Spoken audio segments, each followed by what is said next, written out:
Bonjour à tous, bienvenue à ce nouvel office du dimanche en ligne. Le mot scientologie vient du latin scio, qui signifie savoir dans le sens le plus complet du terme, et du grec logos, qui signifie étude de. Littéralement, le terme scientologie signifie savoir comment savoir. Cette philosophie religieuse regroupe donc un vaste ensemble de connaissances. En comprenant et en utilisant les principes et les données de scientologie, une personne peut améliorer et résoudre de nombreux aspects de sa vie. Parmi ceux-ci, nous en trouvons un, et pas des moindres, le mariage.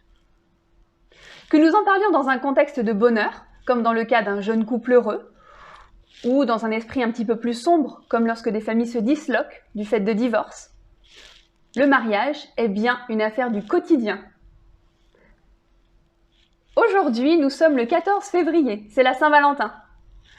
Alors, que vous soyez en couple ou non, marié ou pas, et surtout que vous soyez un adepte de cette fête ou pas du tout, le thème du mariage semble être de circonstance pour cet office. Vous aurez donc droit dans quelques instants à des données précieuses sur ce sujet si présent dans notre société.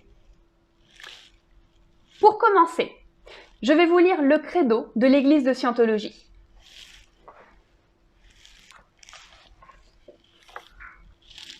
Nous, membres de l'Église, croyons que tous les hommes, quelle que soit leur race, couleur ou croyance, ont été créés avec des droits égaux. Que tous les hommes ont le droit inaliénable d'avoir leurs propres pratiques religieuses et de les exercer. Que tous les hommes ont le droit inaliénable de vivre leur propre vie. Que tous les hommes ont le droit inaliénable à leur santé mentale. Que tous les hommes ont le droit inaliénable d'avoir leur propre défense. Que tous les hommes ont le droit inaliénable de concevoir, choisir, assister ou soutenir leurs propres organisations, églises et gouvernements. Que tous les hommes ont le droit inaliénable de penser librement, de parler librement, d'écrire librement leurs propres opinions et de se prononcer, d'écrire ou de s'élever contre les opinions des autres. Que tous les hommes ont le droit inaliénable de créer leur propre espèce. Que les âmes des hommes ont les droits des hommes. Que l'étude du mental et la guérison des maladies d'origine mentale ne devraient pas être séparées de la religion, ni tolérées dans les domaines non religieux. Et qu'aucun agent autre que Dieu n'a le pouvoir de suspendre ou de négliger ses droits, de façon ouverte ou couverte. Et nous, membres de l'Église, croyons que l'homme est fondamentalement bon, qu'il cherche à survivre, que sa survie dépend de lui-même, de ses semblables et de l'accomplissement de sa fraternité avec l'univers.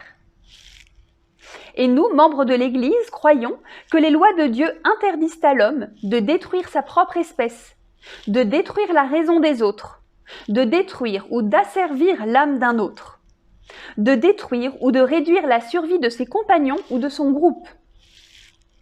Et nous, membres de l'Église, croyons que l'esprit peut être sauvé, et que seul l'esprit peut sauver ou guérir le corps.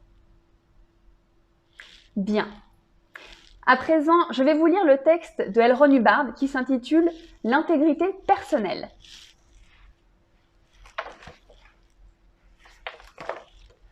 Le voici. Ce qui est vrai pour vous est ce que vous avez observé par vous-même.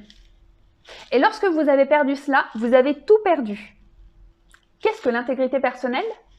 L'intégrité personnelle, c'est savoir ce que vous savez. Ce que vous savez n'est rien d'autre que ce que vous savez. C'est cela l'intégrité. Il n'y a pas d'autre intégrité.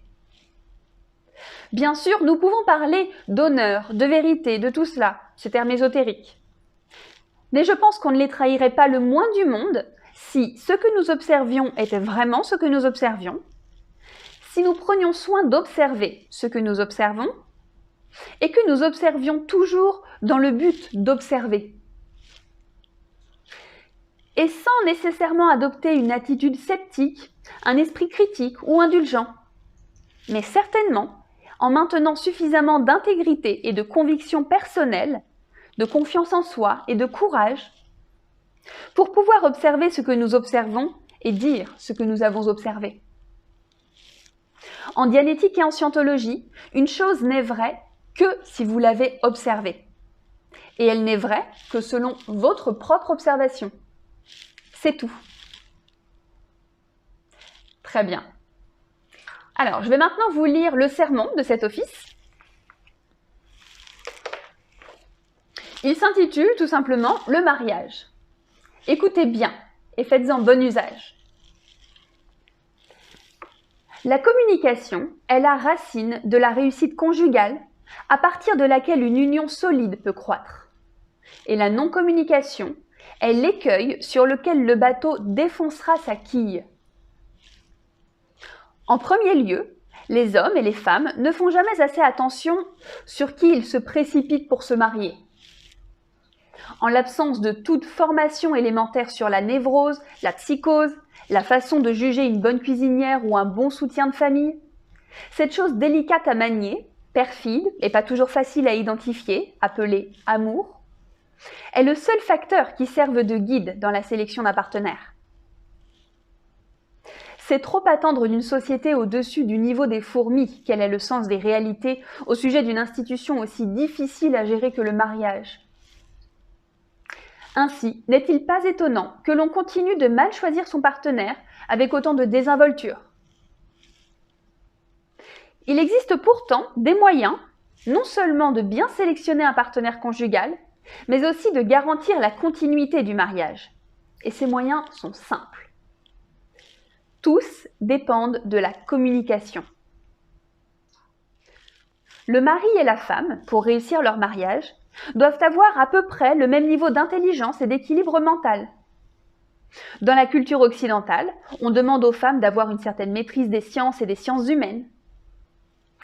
Il est facile de déterminer le bagage culturel d'un éventuel partenaire conjugal. Il n'est pas aussi facile d'évaluer ses aptitudes concernant le sexe, la famille ou les enfants, ou encore son équilibre mental. Dans le passé, on a tenté de déterminer l'état mental au moyen de taches d'encre, de petits cubes de bois et de tests avec des billes pour découvrir si quelqu'un avait perdu la boule.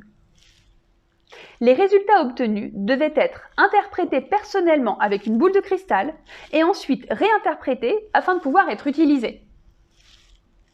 En scientologie, il existe un test de l'équilibre mental et de comparaison de l'équilibre mental, si simple que n'importe qui peut l'utiliser. Quel est le retard de communication? Quand on pose une question à un individu, combien de temps met-il pour répondre? Quand une remarque lui est adressée, combien de temps met-il pour l'enregistrer et y répondre?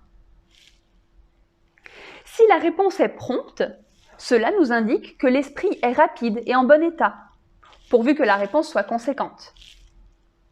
Une réponse lente nous indique un point situé très bas sur l'échelle des états de conscience.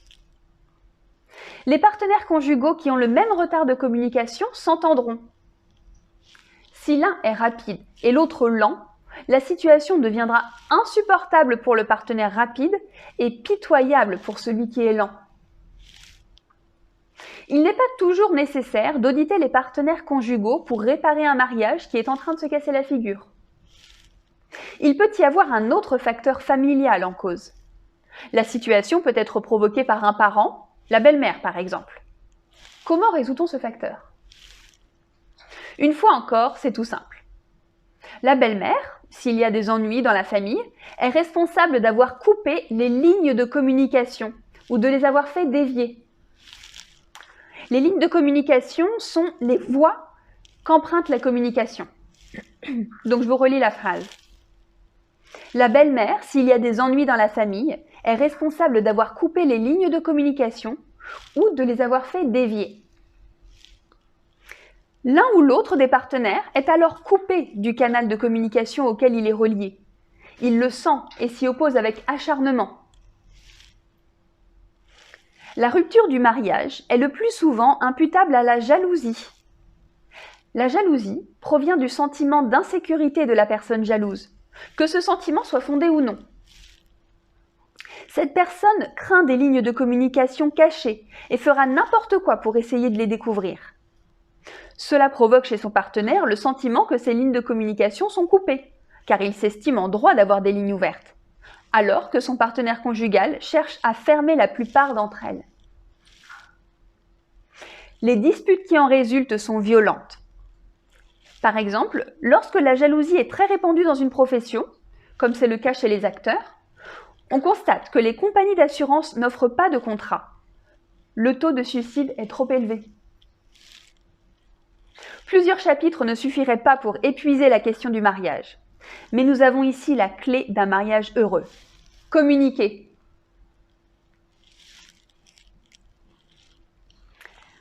Malheureusement, nous connaissons tous des mariages qui ont déraillé dans notre société actuelle.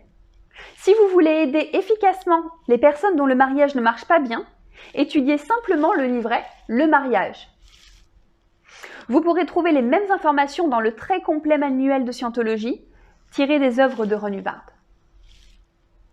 Voici des informations que vous pouvez utiliser pour garantir que votre mariage soit toujours heureux et pour aider ceux qui ont des difficultés conjugales à trouver le bonheur.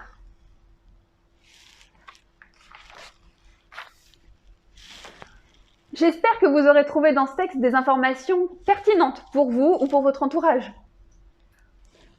Bien, mes amis, nous approchons de la fin de cet office. Alors, cette semaine, vous pourrez assister à 3 webinaires gratuits basés sur les travaux de L. Ron Hubbard. Pour commencer, aujourd'hui même à 14 h, notre superviseur des cas supérieurs, Sana, vous donnera des réponses au sujet de l'éducation des enfants. Puis, lundi 15 février à 19 h 30, l'un de nos paroissiens expérimentés abordera avec vous le thème « Comment avoir de bonnes relations avec les autres ». Et enfin, vendredi 19 février à 19 h 30, ce sera « Comment choisir le partenaire idéal pour vous, en amour ou au travail ». N'hésitez pas à contacter les administrateurs de cet office. Ils ont tous les liens pour vous. Autrement, je vous donne rendez-vous pour le prochain office du dimanche qui aura lieu le 21 février à 11 h en ligne. Terminons ensemble par la prière de Scientologie pour la liberté totale.